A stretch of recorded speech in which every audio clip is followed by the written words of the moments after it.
Got the KFAN YouTube channel for exclusive videos, in-depth takes, initials and password games, and behind-the-scenes content. Search KFAN on YouTube and hit subscribe today.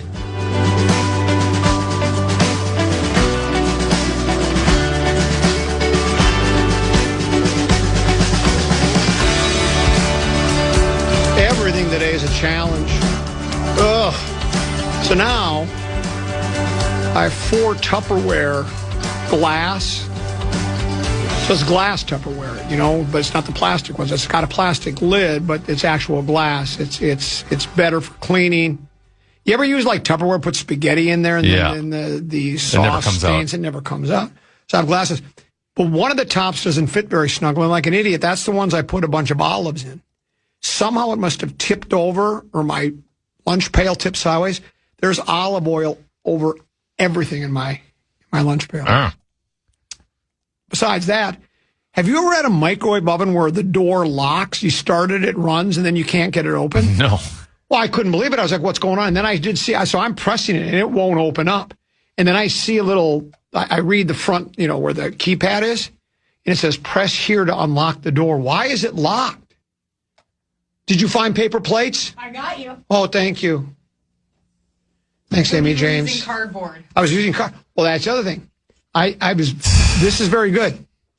So my glass microwave bowls are so hot I can't carry them in here in my hands, and there was no paper plates there. So you know what I did? We had some cardboard boxes that the Keurig coffee pods came in. I tore off one of the flaps and used that as. Now I didn't put the food on that. I just used that as sort of the serving tray. And then I told sales gal, I told Grace, I said, oh, yeah, I'm very good at these guys. I could get us off a deserted island if we were there. Ba-da-da-da, da-da-da, da-da-da, da-da-da-da-da, down on thunder. Let's do 5, 3, 4. Time now for 5 questions. Well, actually 3, but 5 sounds like more than 4. Brought to you by Willow River Company. Question number 1. And now it's time to go in the paint. The San Antonio Spurs are on their way to the NBA Finals after taking down the Oklahoma City Thunder 111-103 Saturday in Game 7.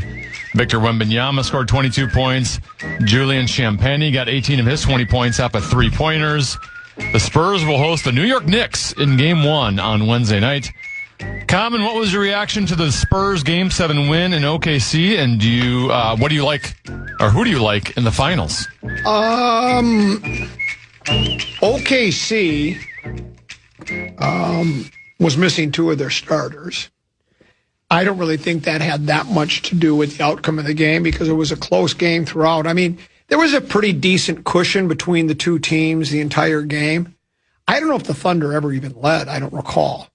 But they a couple of times cut it to, single digits. I think even mid-single digits at one time. The big story was my guy Chet Holmgren was a no-show. In that. I mean, and it was like, I love him, and I don't want to badmouth him. He's one of us, but it seemed like almost like he just didn't want to play. He got what they call posterized. He got posterized once. There was another moment. He only took, was it 2 shots in the entire game?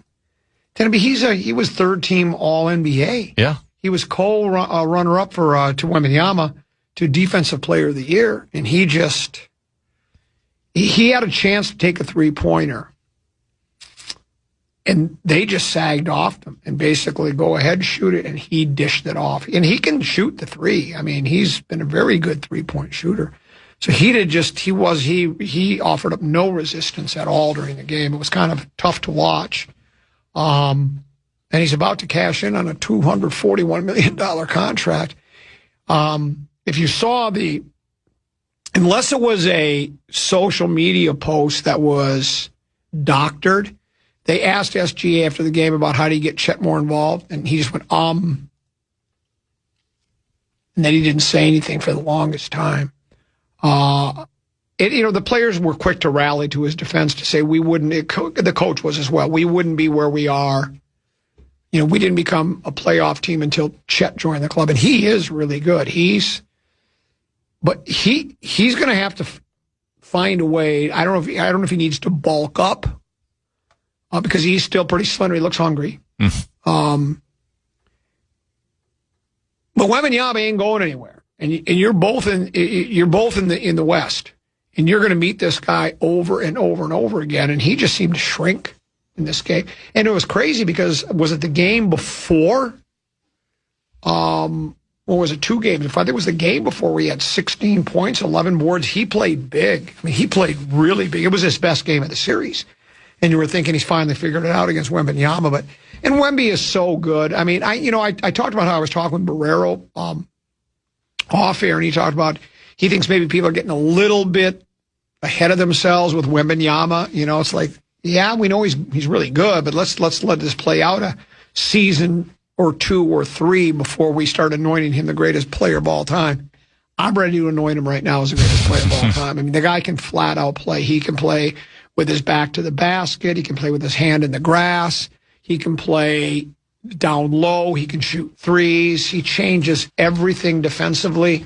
I mean, the scary thing is he can probably get better. Well, that's it. You would think he's going to even get better. The only thing I think that could stop, because your mama can't stop him, your daddy can't stop him, the police can't stop him, Holmgren and OKC couldn't stop him, would be injuries. You don't wish that upon anybody, but that would be the one thing. Those big gangly guys like that. It's sometimes again, you play 82 games out of the year. You talk about a guy that should probably get load management. When you're that tall, you're going up and down the hardwood floor. It can be hard on your knees and your hips and everything, but he's pretty fun to watch, tend to be. And I've been looking at the predictions from the so-called experts, and I think most people are picking San Antonio. That's just, they're a really good team, too. They did benefit from all those draft picks. They've got Champagnie, they got Harper's kid, Castle.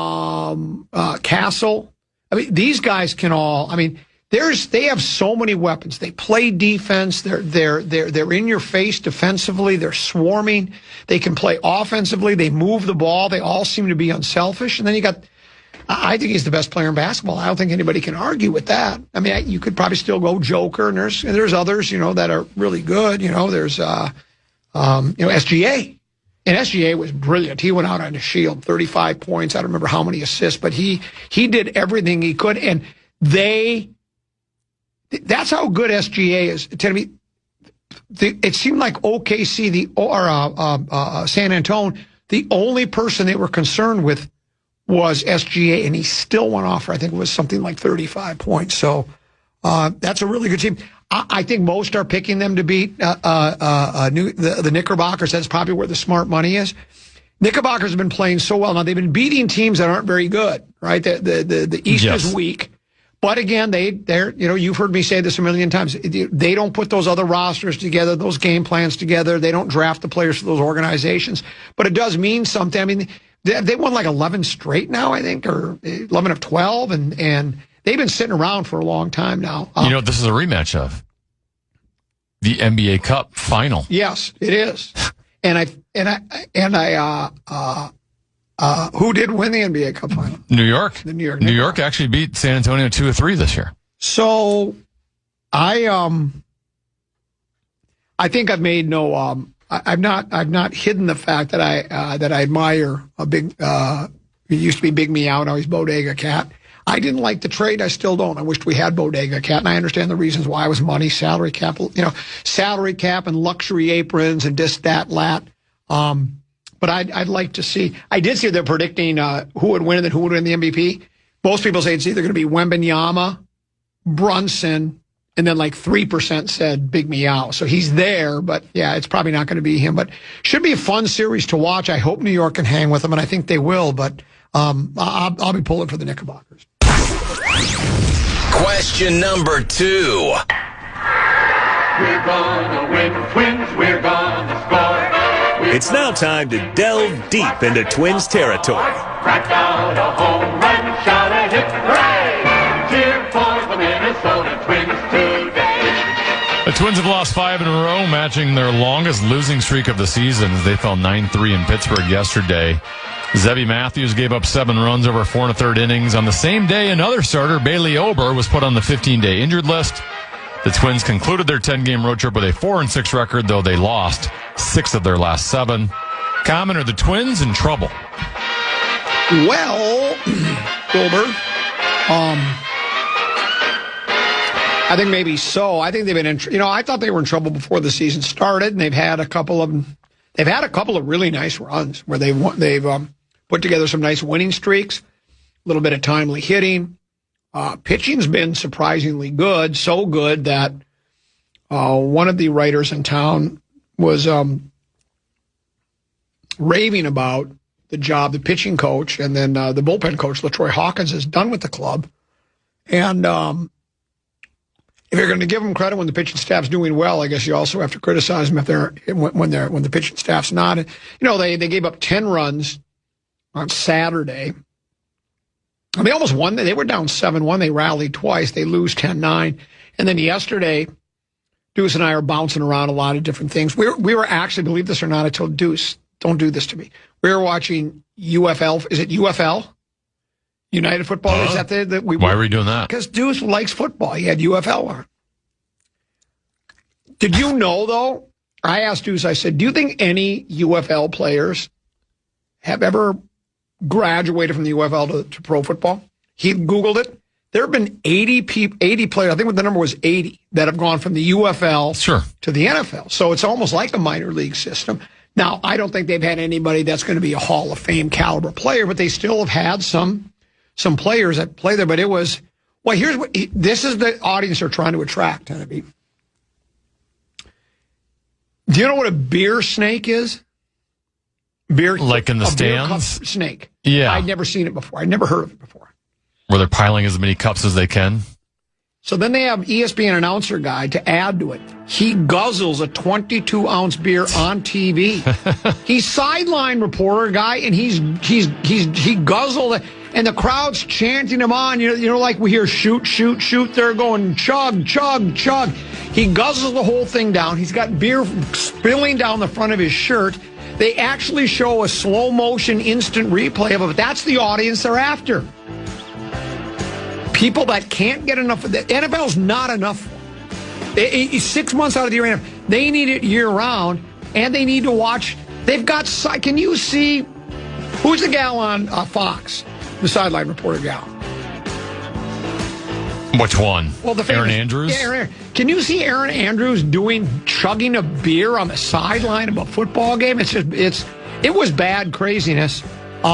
Hell of a football game, though. It sounds like something I'd see on the Power Trip Morning Show. I love the Power Trip. Yeah, yoga pants, breasts. That's your... Oh, the folks at Willow River Company. They do trees.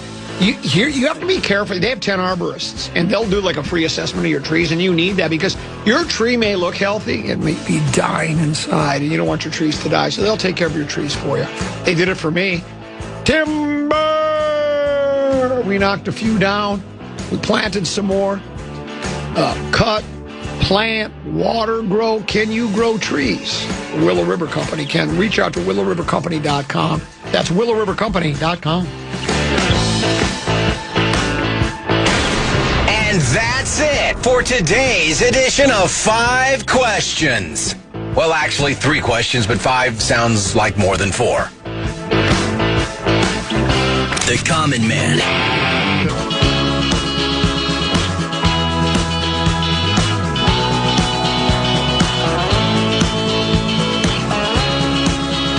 Couple 13. Can you hear me? Yes. Couple 13, 14 past. I'm Common. He's Genevieve. Text messages accepted at the Brad, Sean, Bryant, KFAN text line 64686. This one says Myles Garrett plans to be traded by the Rams. NFL's always on top of the news. We talked about it earlier. As a matter of fact, I think the news broke while when we first got on the air shortly after 12 noon. Myles Garrett, who has made no bones about his unhappiness playing in Cleveland, right? Hasn't he the last year or two said he wants out? And I think Cleveland said, you're not going anywhere. And then after a while, it's like, well, one bad apple don't spoil the whole bunch. Girl, great Jackson 5 song. I think he wanted out. So it's been announced he's been traded to the Rams, and they're getting the Verse character in exchange, right? Yes. And he can flat out play. Yes. So, matter of fact, wasn't he available when the Vikings drafted Dallas Turner. Dallas Turner. Correct. Now, Turner might end up being a really fine player. Matter of fact, he really showed some signs last year of starting to do the things we wanted him to do when we drafted him. But that's a blockbuster trade. And that, was there some draft picks involved as well, or some ancillary pieces? 20, first round pick, and okay. Some didn't really give you other information on what else is on it. Now, I'm also told that Odell Beckham Jr., did he re-sign with the Giants as a free agent? He did. Now, here's the thing. He gets 1 year, $10 million contract. That's $6 million after taxes. And you know he's going to spend, save, invest, use, flaunt. You're spending $400,000 a year. Can he make that last? That's the thing. Can he make that last? Has he got anything left? Do you think? No idea. I mean, the weird thing is he's not that old. It sounds like I think he hasn't really done anything in like 4 years. I'll have to look up his stats. But he's only 33, so which is still that's old for a wide receiver, but not. I would have thought he was older than that. Has he posted some really good numbers? Because the only thing I know about Odell, matter of fact, when Deuce and I are talking about the Backyard Football League, BYFL, when you throw a pass and you one-hand it, we call it Odellin' it. Because isn't his claim to fame he made that spectacular one-handed catch? His whole career has been based on that, hasn't it? Or has he posted some great numbers over the years? Early on in his career, he was thought to be like the next elite wide receiver. I mean, his first 3 years, year one, he had 91 catches, 1,300 yards. Year two, 96 catches, 1,400 yards. Year three, 101 catches, 1,300 yards. Double-digit touchdowns in all 3 of those years. Then he just I don't know if he got some injury stuff. He just kind of fell off a cliff. But, did you say he got a $10 million? That's what Deuce sent me, but I don't know if that's right. That sounds like absolutely ridiculous, because the last 4 years, 2 of the years, he didn't play last year. He didn't play in 2022. In 2023, he was on Baltimore. He had 35 catches for 565 yards. 2024, he had 9 catches for 55 yards. So he's basically done 0 the last 4 years. So I just can't imagine why they would pay him $10 million to play for him. It's possible Deuce just made that number up just so he could get to the bit of spend, save, use, invest, flaunt. Maybe that's what it was all about.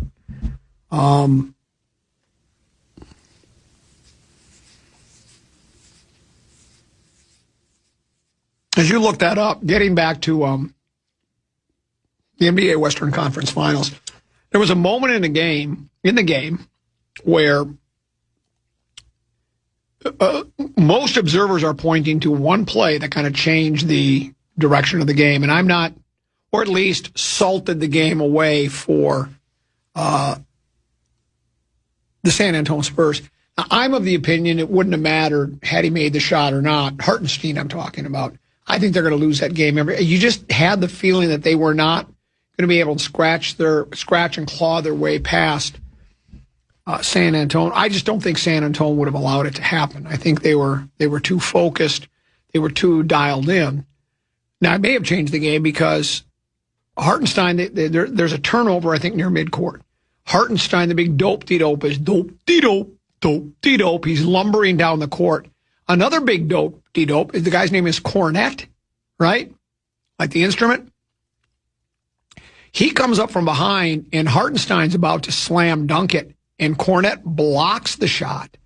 Spurs get it, and I don't know if they get a 2 or a 3. It was like a 4-point swing that would have taken the game, I think, to would have been like a 6-point lead or maybe even a 5-point lead. So it would have cut into the Spurs lead and would have made it interesting down the stretch. And it was a great play. It was the only thing he did in the entire game. I think he maybe had one of he was Holmgren-like otherwise, yet he didn't play the amount of minutes Holmgren did, but he didn't do anything but that one play, and that's kind of, people have been pointing to that play and say that may have been the play of the game. And it was a terrific play because he came out of nowhere. Cornet just hustled his way down there, and I don't think Frankenstein, whatever he is, I don't think anybody ever saw that, saw it coming, but it was a great play. But I just think that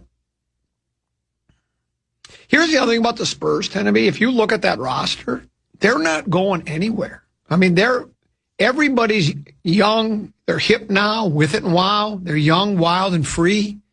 I mean, Castle won Rookie of the Year last year, so this is his second year. Is Wembanyama his third year? Third year. Third year. And then the Harper guy, wasn't he a first round? Wasn't he I don't know if he's a first rounder, but wasn't he drafted this past season? Isn't he a rookie? I think he might be. But they have, and then they've got Champagnie. They have young players. They have role players, and then they got Wemby. They're going to be a force to be reckoned with. I don't think San Antonio is going anywhere either. That's a really OKC, you mean? OKC. I don't think they're going anywhere. No. So you look at those two teams. Now I don't know about the rest of the way. I don't know if Denver's donezo or not. I mean, they were exposed that, what the Wolves did to Joker in Denver. And maybe that's just, some teams it's just that's your poison pill, right? There's just one team that they just matches up well against you. Yeah, they match up well. There's nothing you can do about it.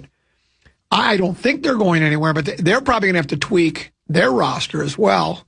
I don't pay close enough attention. I think Golden State might be donezo, right? That's what Barkley said it to Draymond, and Draymond got all bitter. But I don't see Golden State. I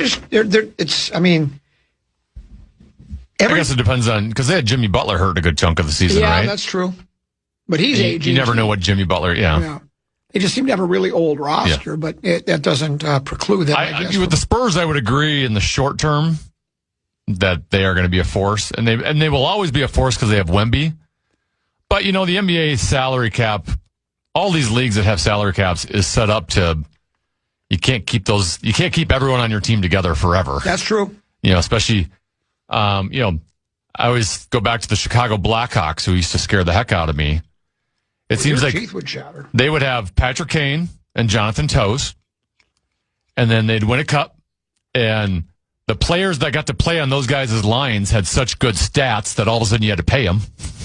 And then they would go elsewhere, and then you'd bring in new guys that would play with those two. They'd put up good numbers because they were playing with those two, right? So they kind of had to keep reshuffling some of your peripheral pieces, which is what San Antonio's going to have to do. Yeah. But like I said, they've got Wemby, and that's the cornerstone you want, and you can build around him. Yeah. And now, even if you do lose some of those young, talented players, San Antonio is going to be one of those spots that, like, older veterans that are just looking for a ship at the end of their career. I'll go there on the cheap. The Kyries of the world, the Antetokounmpos of the world. You're right. They're going to want to go get.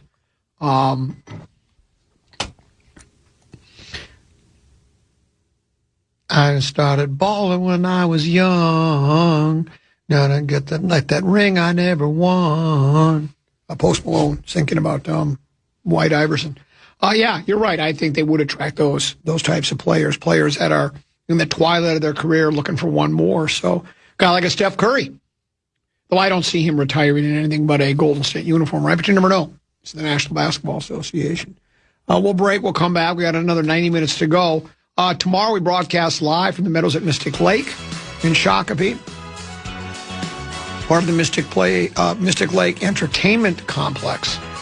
We'll be there for the Vikings charity fund. 10 to be now. We'll be broadcasting live. We're going to try some experimental radio. More on that on the other side of the break. And several other topics to get to. We're halfway there.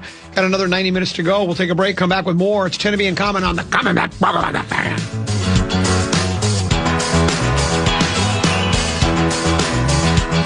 Common and Corey Code.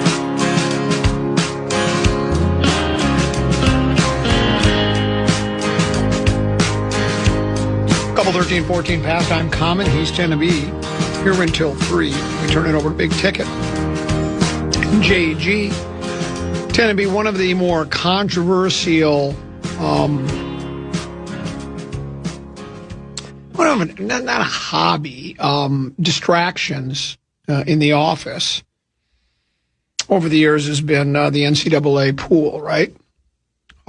Studies have been shown to say that when the NCAA tournament, the 64-team March, 68 team actually now, and about to be how many? Did they approve that? Is that approved? Or are they still I don't remember if they got improved or not yet, but they're going to have like 1,482 schools playing in March. You've got to be kidding me. Called January Jam Session because they're going to have to start in January. But the lost productivity from March Madness because, people filling out office pools and then stopping to watch games because on Thursday and Friday, there are games all afternoon long. As a matter of fact, Tennessee, you and I have, for 22 years now, have watched the first 2 days of the NCAA tournament together. That's how fast friends we are. So we've done that here at the radio station for all those without years. the media coverage that others would get. That's exactly right. A new one. And then there's also the other one I like where they go, Tennessee, did you know that teams that start the NFL season 0-2, like only 12% make the playoffs?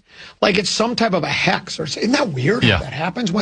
No, it's because if you start 0-2, it's usually you're a terrible team in a terrible city with terrible fans and a terrible city. That's why you're over. That's why you miss the playoffs, not because it's the curse of the 0-2 start. I've seen that during the actual hockey playoffs, too. Hockey and basketball playoffs, when a team gets down 2-0, they start doing percent chance of coming back. Well, yeah, winning 4 out of 5 against a team that beat you twice, that's probably the better team, is challenging to do. Speaking of the 2-0 lead and how dangerous it is and keep the game scoreless for as long as possible, Kevin Gorg, I invited him onto Tee to Green this past Saturday. Really? To talk about his late father. His father, Ken Gorg, passed away last Saturday, a week ago Saturday. Ken was legendary PGA golf pro in the state. He had Ken Gorg Golf. He had a golf store. He was also the longtime pro at Faribault. Everybody who was anybody in the golf business knew of him. He was larger than life character. Kevin's dad. Some of the golf pros that worked for him. Craig Warrion worked for him. Lucky, Mike Luckcraft, who's also he's the head golf professional director he's the head director of golf over at the Meadows at Mystic Lake, and he's also a hockey coach for Northfield. So all sorts of Lucky of assistant pros become professionals themselves, and of course Craig Warren's master professional now. So as I bring Gorg on, I had to do it. Tennessee. I said, "Hey, before we start talking about your father." I said, Golden Knights against the Hurricanes. What if the Knights get out to a 2-0 lead? I always love that one. He laughed. He said, Common. Then he went, it's always good to get out to a lead, but I really think they should keep the game scoreless as long as possible. So he played along with it beautifully. Gorg's the best. Yeah, he is the very best. And he did a really nice job eulogizing his dad, and it was his dad meant a lot to him, and it was pretty cool. So, and when I asked him if he'd like to, I said, "Hey, I know your dad passed away. We'd love to have you on." And he said, "Absolutely," because he really wanted to talk about his dad. So it was a pretty cool moment. But, so lost productivity. Here's the newest one: the daily distraction of Wordle has sparked debate over its impact on the modern workday. When did Wordle first become a thing? Because I didn't discover it until just the last few weeks, and I don't even remember how I stumbled upon it. If I did it by accident or if someone told me about it, but I don't know how long it's been. How long have you? It was released to the public in October of 2021. Okay. No, I'm not sure at what point it became popular. I don't know if it was like 2 years later or if it was November of 2021. But yeah, I do it every day. Yeah, and I think we talked about this. I think I saw one of those blurbs in like Variety, or maybe it was People.com. I check it twice a day. That said Wordle is going to be a game show now. They're going to turn it into a game show, which only makes sense. And you know what else I heard, Tennessee? I hope I'm not. I don't think I'm supposed to say anything about it. Corey Coben, the Initials game is going to be a television talk game show. They're going to put it on TV. Yeah, it's going to be a power trip on TV. Power trip. That's so funny. The daily distraction of Wordle has sparked debate over its impact on the modern workday. While some workers argue it leads to lost office productivity, many experts view it as a harmless way to recharge. The argument for lost productivity goes like this, Tennessee. Time spent. While a single game might take only 5 or 10 minutes, the time lost compounds when workers stop to discuss strategies, share scores, and check hints. Come on. Well, I know people that play and I don't want to get them in any trouble because I don't want to say where they work, but they do. They exchange results with their friends and they talk about it. When do you do Wordle? Do you do it at work? Usually early in the morning. I usually do it while I'm eating breakfast. I know other people that like to play. I know somebody. I would also say typically it does not take me 5 to 10 minutes. I don't think it's as time consuming as it's been stated. Oh, you're really good at it. We're happy for you. You're a Wordle wizard. I'm going to start calling you the Wizard of Wordle. I've taken a day and a half sometimes to get through Wordle. I know somebody who does Wordle first thing in the morning, like you, and he even does it like if he wakes up and like has to use. He's so addicted to Wordle, let's say he has to use the restroom. Yeah, it might be like 1 o'clock in the morning. He'll play Wordle before he goes back to bed. That's sick. That person. That's like a person that would order their Diet Coke with light ice. It's just strange. Then there's the other argument for lost productivity. Task switching. Interrupting deep work to check the daily puzzle disrupts concentration and focus, making it take longer to re-engage with core responsibilities. So all of a sudden you're inventing a new bag of tricks in 2026, right? You're here at iHeart. We're trying to find new ways to get things done, right? And all of a sudden you check the daily puzzle and you play it. All of a sudden now you go, where was I? I was trying to find the common denominator for 13, 14, and now I've lost track because I've been checking Wordle. Then there's the case for improved work culture, tend to be. Modern water cooler talk. The conversations around the daily puzzle can build team cohesion and improve workplace culture. Or it can cause dissension. Tend to be better at it than me. He's flaunting it. You spend, invest, save, and flaunt. Oh, I did it. Oh, it just took me 2 guesses today. Oh, and I got all green. I got a little sticker because every letter I guessed was a green letter. I guessed it in the right spot. Well, we're happy for you. You even told me just a while ago, oh, it doesn't take 5 or 10 minutes because you're the Wizard of Wordle. And I struggle with it. So it can make other people bitter about others and cause dissension in the workplace. Well, I was going to say, and this just might be me and my personality, I don't talk about the Wordle with anybody. Like, this isn't spurring conversations at the water cooler with coworkers with me. Oh my gosh, you are above average. I just can't imagine there are people plopping up to the water cooler. How'd your Wordle go today? I just don't think that exists. I think other things they might. And the other part, too, is if people want to be distracted at work, they will find distractions. It's not. If you eliminated Wordle and you made it illegal, that you'd have to go to jail if you played Wordle, they would just find something else to talk about that would distract them. Wordle to me is kind of like heroin. Might be fantasy football. I think Wordle is like heroin. Once you start playing, you just can't stop. I send my results to people. You can share it. I share it. You've done it like once or twice to me, yeah. Yeah. Well, I did it early because... And then when I sent you my better results back, then you stopped. That's correct. Yeah. Well, the reason I originally sent it to you is because remember when we did it live from Legends Golf Club and I did it and I couldn't do it? I almost felt like... I felt like, like you were my dad. And that I wanted to show you, Dad, look. You want to say, I'm proud of you, son. Yeah, I was hoping you would give me that instead of you just rubbing my nose in it by showing me that, well, I did that one and I got it in 3. It took you 6. Cognitive breaks. This is another case for improved work culture, tend to be. Taking short active breaks that use different parts of the brain can help prevent burnout and refresh workers from subsequent tasks. Like spinning the wheel of topic, right? I mean, after a while, that uses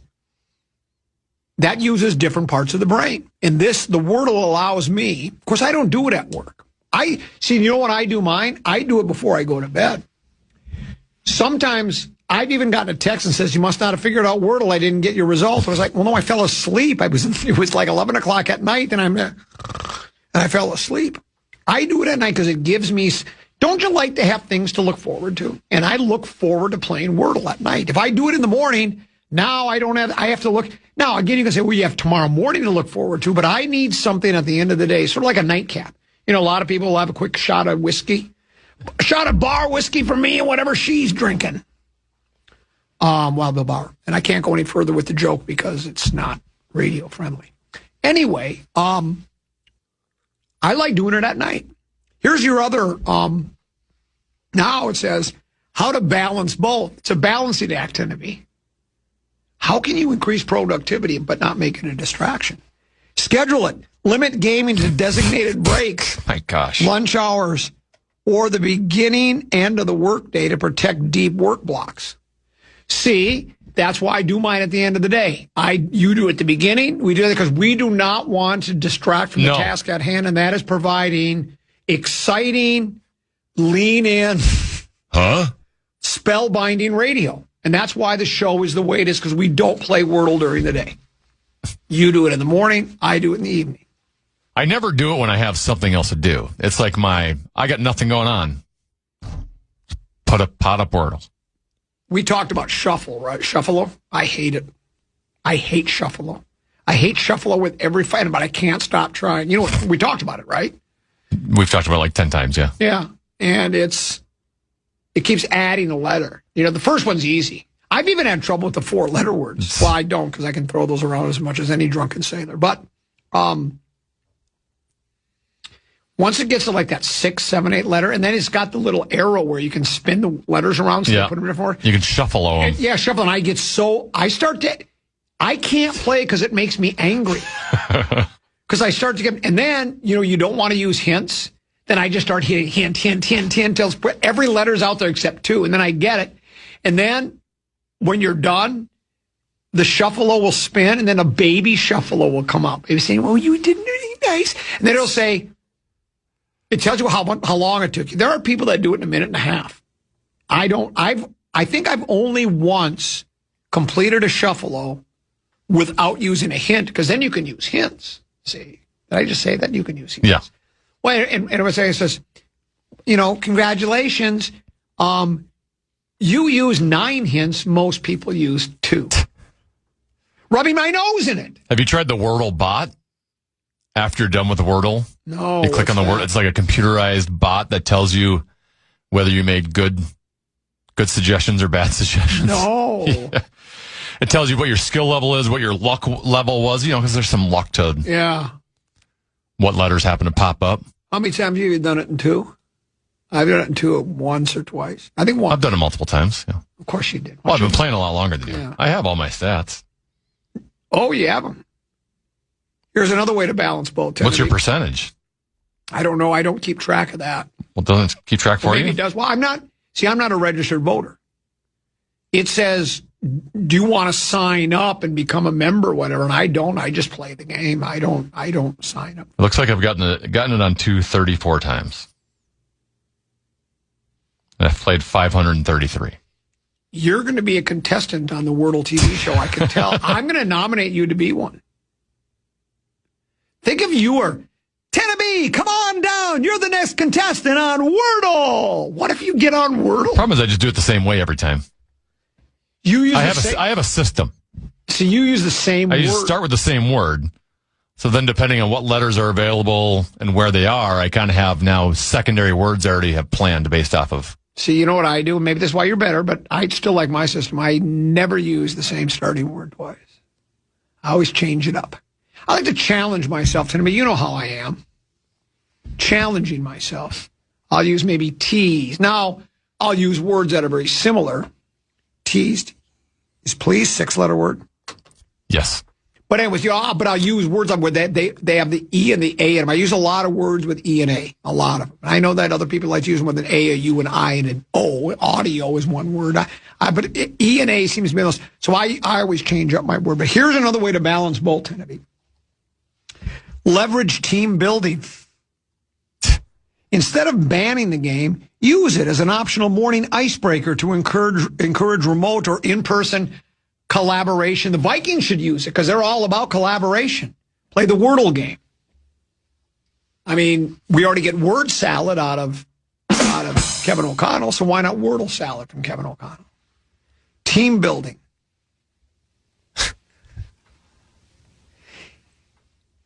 If you have people working for you where you need to build a team by playing Wordle, you might want to put out a want ad, look for some other people. You might want to use, is Indeed one of those people that finds workers for you? I think I see a commercial. Indeed.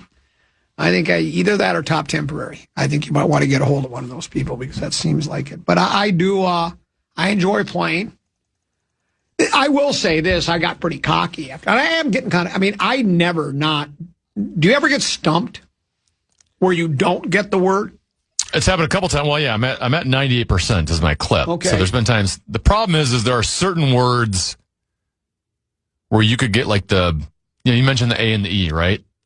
There are certain words where you could get the A in the third spot and the E in the fifth spot.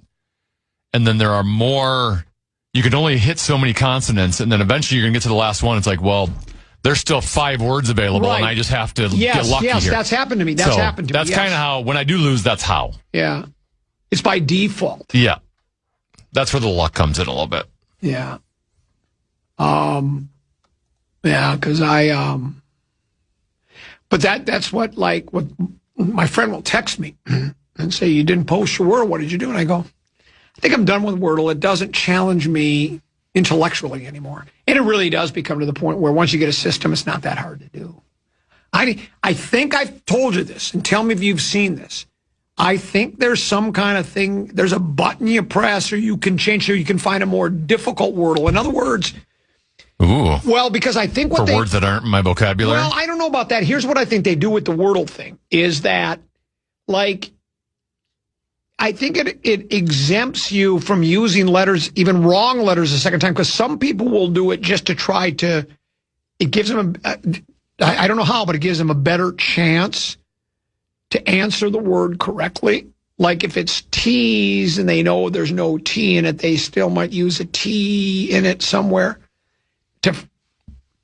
See, I don't do that. Yeah, but there are people who do that, and they try to make it tougher on you.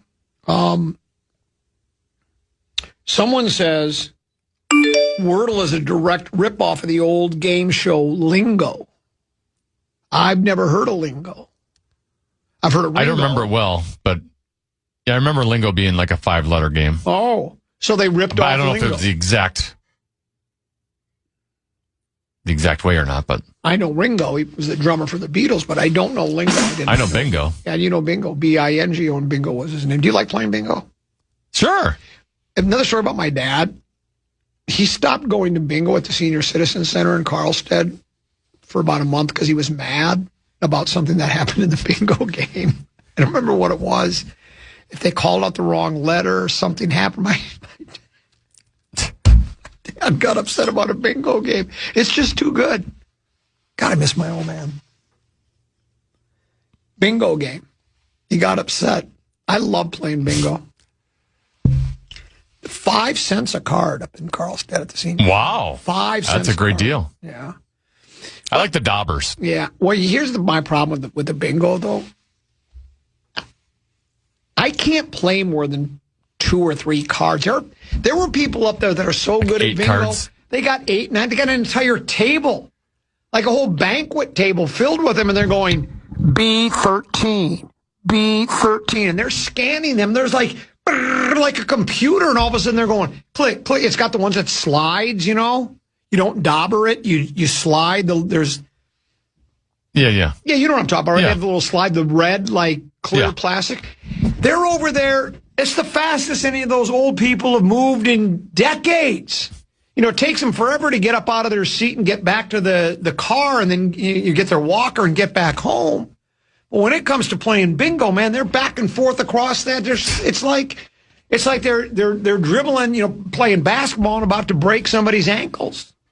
But I can't. That's too many to get. By the time I check all of them, he's going, I-36. I'm slow down. I can't keep up, so I just keep it to 2 cards. I never win that way, though, either. Have you ever played Bingo and you got one more to go, and you got one in 5 different areas, and then somebody just before it goes, Bingo. And I'm just, Bingo annoys me. Could we play Bingo out at the state fair? They have to sit through multiple segments. Just randomly in the middle of the segments, we'll just draw I like that. Draw a number. We have prizes. That'd be the first new thing we've done in 20 years. Let's do that. We'll be talking about Kyler Murray and J.J. McCarthy. Oh, by the way, B8. I like that. B8. And then we just continue on. So they got to stay for multiple segments? And then just for a joke, you can go, B-Flow. B-Flow. Power trip. That sounds like a power trip. And then we'll do B4, and you do your B4 bit that you do? Yes, yeah. 2 + 2 B4. It'll be very fun. Maybe we should do that. And then we have some, because we have great prizes to give away. We have prizes. How about if I go to the free table and grab a bunch of stuff that's over there right could. now? It's just full of stuff. So maybe that's what we need to do. I do know what we need to do. We need to take a break, and I got a lot of text messages that are coming in from people about our broadcast tomorrow and about some other topics as well. So we'll get to all of that. We got another hour to go. B14, playing a little bingo here on the Common Man program on the Fan.